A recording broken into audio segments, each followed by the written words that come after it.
Sa ibang balita, hindi umano isusuko ni Rizalito David ang disqualification case na isinampa niya laban kay Senadora Grace Poe kahit na ibinasura ito ng Senate Electoral Tribunal. Pero iginiit ng kampo ng Senadora na dapat mag-move on na lamang si David.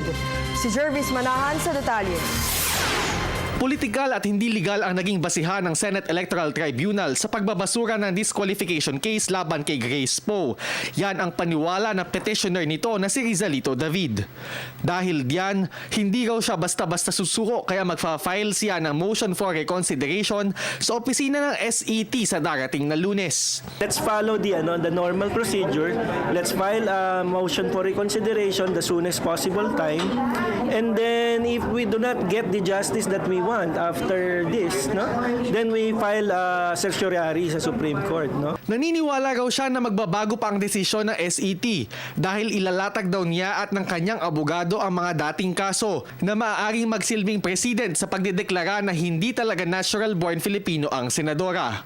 Pero kung sakaling hindi lumusot, handa naman daw nilang iakyat ang kaso sa Korte Suprema. Talagang may grave abuse of discretion doon. Pag binasa mo talaga, makikita mo na talagang may shift from a very smooth flow ng arguments, pagdating dun sa declaration nung si Grace Poe na natural born Filipino citizen, talagang nagkaroon ng shift, pinilit. Ang tanong, aabot kaya ang desisyong ito sa December 10 deadline ng Commission on Elections? Sagot ng mga kaalyado ni David, maaari pa rin naman daw madisqualify si Poe kahit nasa balota na ang kanyang pangalan at kahit nagsimula na ang panahon ng kampanya. Kung sakali, ituturing daw na stray votes ang boto sa senadora.